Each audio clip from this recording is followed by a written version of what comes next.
अस्सलाम वालेकुम जेमिनाइज़, मैं हारिस अज़मी प्रोफेशनल एस्ट्रोलॉजर आपकी खिदमत में हाज़िर हूँ इस हफ़्ते की एस्ट्रोलॉजिकल खुशखबरियाँ लेकर। वो जो बुरी खबरों का दौर था वो रफ्ता रफ्ता अब आपके हाथ से निकलता जाएगा और अच्छे दौर में दाखिल होते जाएंगे। नॉट ओनली जेमिनाइज़ बट अदरवाइज़ भी स्टार्स। फ़ायदे बहुत सारे लोगों को हैं, तफसील बयान करता हूँ।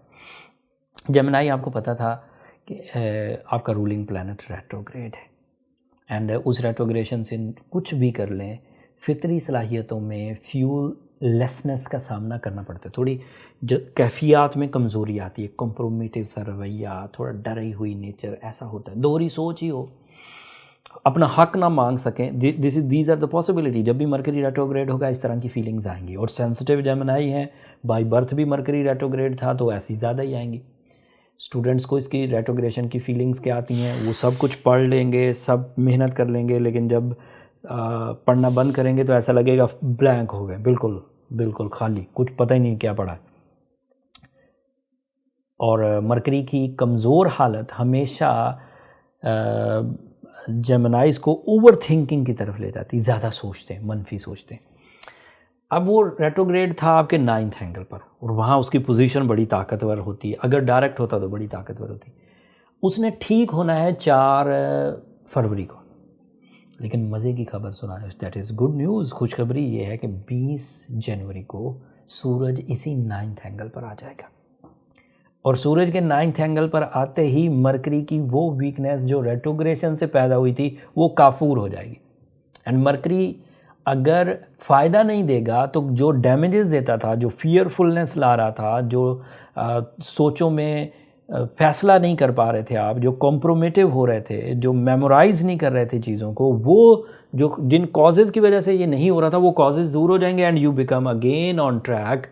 एजुकेशनल सेक्टर के अगर आप जेमिनाई हैं तो वो स्टेबल होगा, कारोबारी सेक्टर के जेमिनाई हैं तो वो स्टेबल होगा, हाउस वाइफ्स हैं तो वो स्टेबिलिटी की तरफ जाएंगी, स्पिरिचुअल स्टूडेंट्स हैं अपने आप को राह सलूक पर चला रहे हैं, दुनियावी चीज़ों को भी साथ लेकर चल रहे हैं, दीनी चीज़ों को भी साथ लेकर चल रहे हैं, तो वो कर पाएंगे। ये एक पॉजिटिव न्यूज़ है। एंड सिर्फ यहाँ बात ख़त्म नहीं हुई। जेमिनाइज़ 9वें घर में सूरज के अपने बड़े अहम रोल्स हैं। आप जिन चीज़ों में फ़ैसले नहीं कर पाते वो फ़ैसले कर पाएंगे। मरकरी की वजह से चीज़ें समझ आएंगी, समझ आने से फ़ैसले होते हैं। सूरज के 9वें घर में आने से चीज़ें ब्रेवरी की वजह से डिसाइसिव हो जाती। इसके दो पहलू हैं ना। मरकरी की वजह से आप वो चीज़ें करेंगे जो समझ आ जाएंगी, मतलब 2 + 2 = 4 एंड ठीक है जी, हाँ जी, 2 + 2 4 होते हैं तो ठीक है, ये डील कर ली जाए। सूरज की वजह से कि मैं ये कर जाऊंगा, वो जो ब्रेवरी आती है, वो जो प्लान्स आते हैं वो सूरज की वजह से आते हैं, वो तो उसमें भी डिसाइसिव नेचर हो जाती। मैं ये इम्तिहान दे पाऊंगा। मरकरी की वजह से मैं इस इम्तिहान की तैयारी कर लूँगा।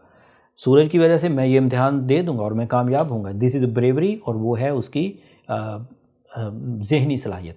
तो ब्रेवरी एंड सलाहियत में ये फ़र्क है। यहाँ पर माइंड को फ्यूल मिलता है मरकरी की वजह से एंड सन की वजह से ब्रेव डिसीजंस होते हैं, रिस्की डिसीजंस।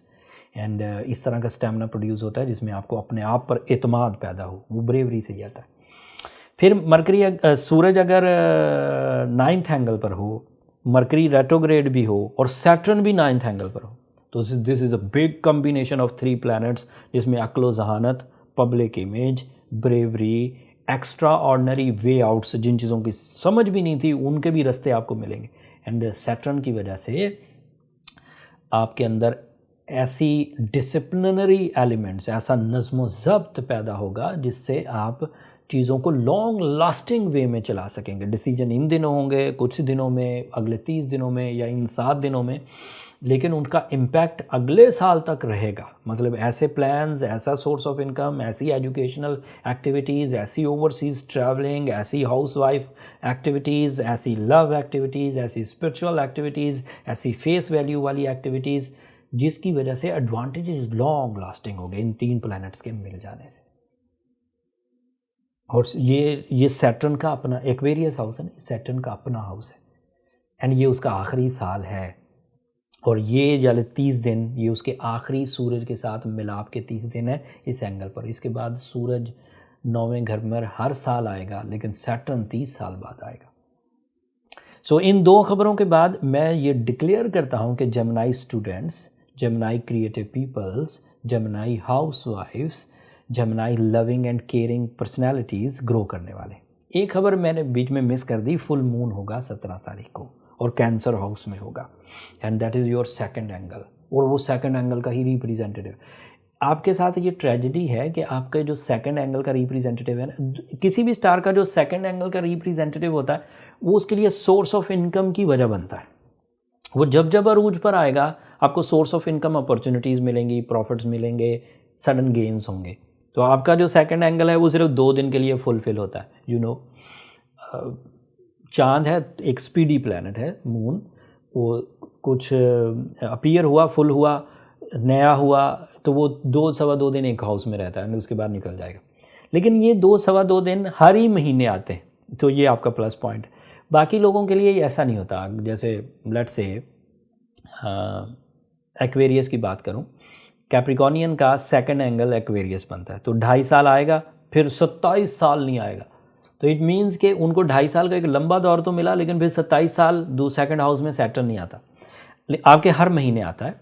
सो ये आपके लिए एक प्लस पॉइंट भी है। नेगेटिव पॉइंट क्या है कि आता सिर्फ 2 दिन के लिए। तो ये 2 दिन जो 17, 18 और 19 तारीख वाले दिन हैं, ये आपके लिए मटेरियल अचीवमेंट्स के हैं। अगर डील करनी हो, मीटिंग करनी हो, इन्वेस्टमेंट करनी हो, प्रॉपर्टी ख़रीदना हो, अपनी प्रॉपर्टी बेचना हो, या फिर किसी इस तरह के इक़दामात में हिस्सा लेना हो जिन इक़दामात में रुपए पैसे की लेन देन का मामला हो, तो 17, 18, 19 तारीख को किया जा सकता है। इसमें आप फुली इमोशनल होकर, फोकस होकर, दिलचस्पी लेकर अपना काम करेंगे और कामयाब रहेंगे। अगर कभी भी चांद सेकंड एंगल पर हो तो अचानक ऐसे आइडियाज़ भी उभरा करते हैं जो आपकी तबीयत के बिल्कुल बरक्स हों, लेकिन वो क्योंकि इनर सोल से उभरे हैं, इंटरनली उभरे हैं, जज्बात से उभरे हैं, तो उन्हें इग्नोर मत करिएगा। अमूमी तौर पे लेट्स से मैं एक एस्ट्रोलॉजर हूँ एंड थोड़ा बहुत प्रॉपर्टी में देखता हूँ, लेकिन मुझे एकदम से लगे कि मुझे ट्रांसपोर्ट का काम करना चाहिए, तो वो अगर उन दिनों में लग रहा है 17, 18, 19 तारीख को, तो it means it is inner a call, एक स्पिरिचुअल कॉल है। उसे इग्नोर ना किया जाए, जहन में रख लिया जाए कि जब मैं बहुत अरूज पर था, जब मेरे पास फुल फोर्स ऑफ लाइफ थी, जब मैं पूरा इमोशनल था, तो मुझे क्या आइडिया आया था। अगर उस आइडिया की ग्राउंड पर कोई विजिबिलिटी, कोई पॉसिबिलिटी, कोई अपॉर्चुनिटी बनती हो, तो उसको परफॉर्म करने में एडवांटेज मिलते हैं। ये थोड़ी फ़िलासफ़िकाना बात होगी, फ़लसफ़े वाली, बट हकीकत ऐसे ही है, ऐसा होता है। खैर, ये 2 तब्दीलियों के बाद आपका ये हफ्ता जेमिनाइज़ काफ़ी रिस्पेक्टफुल, काफ़ी बिज़ी, काफ़ी इमोशनल, काफ़ी स्पिरिचुअल एंड काफ़ी मटेरियल एडवांटेजेस के साथ गुजरने वाला है। अगर इसी तरह गुजरे, फ़ाइन, अल्लाह का शुक्र अदा करें। सूरज बहुत अच्छी पोजीशन पर आने लगा है, फुल मून होगा, अदरवाइज़ भी आपके लिए सैटर्न अच्छी पोजीशन पर है। अगर उसके बावजूद प्रॉब्लमेटिक फ़ील करें तो एमरल्ड की तरफ जाइए, सूरज शम्स पढ़िए एंड कोशिश करिए कि सफ़ेद रंग की चीज़ खैरात करें। बहरहाल आपका रूलिंग प्लैनेट रेट्रोग्रेड है, 4 फरवरी को डायरेक्ट होगा। एक रेट्रोग्रेशन से बात याद आई, अगले हफ्ते वीनस डायरेक्ट हो जाएगा। इस हफ्ते सूरज अच्छा हो गया, फुल मून अच्छी फॉर्म में है, वीनस डायरेक्ट अगले हफ्ते हो जाएगा, मरकरी उससे अगले हफ्ते। So now this is the time of 2022। असल जो शुरू हुआ है साल, वो समझिए अब 17 जनवरी से शुरू होगा आपके लिए। कामयाबियाँ, तब्दीली आई, पहले डेटें बदली, सिर्फ 2021 2022 में बदल गया, फ़र्क कुछ नहीं पड़ा। पर नाउ डेट्स भी बदलेंगी, इमोशंस भी बदलेंगे, डिसीजंस भी बदलेंगे, and this is my professional statement, rewards भी बदलेंगे, and you become a happy Gemini इंशाल्लाह। मेल हों या फीमेल हों, हाउस वाइफ्स हों, बिजनेसमैन हों, स्टूडेंट्स हों, सबको एडवांटेजेस हैं। मेरी तरफ से सबको ये वाला हफ्ता मुबारक हो। अब दिस इज़ अ टाइम जब मैं मुबारक दे सकता हूँ, इससे पहले तो रेट्रोग्रेशंस चल रही थी। अगर कोई कमी रहे तो एमरल्ड पहनिए, सॉरी ब्लू सफ़ायर कह रहा हूँ। अगर एमरल्ड ऑलरेडी पहना हुआ है, रूबी ऑलरेडी पहना हुआ है, फिर भी ठीक नहीं हो रहा है, तो फिर इन नंबरों पर रब्ता कर लीजिए। यहाँ पर आप अपने लिए टाइम ले सकते हैं, लेकिन वो फ्री फोरम नहीं है। जेमिनाई होपफुली आप अंडरस्टैंड करेंगे। अगले हफ्ते जब वीनस चेंज होगा, उसकी रेट्रोग्रेशन रिजॉल्व होगी, तो उससे आपको क्या एडवांटेजेस मिलेंगे वो तफसील अगले हफ्ते बयान करूँगा। दबे लफ्ज़ों में कह रहा हूँ, आपके लिए वो प्यार का प्लैनेट है और उससे क्या एडवांटेजेस मिलेंगे वो सब तफसील अगले हफ्ते। तब तक के लिए अल्लाह के बाद।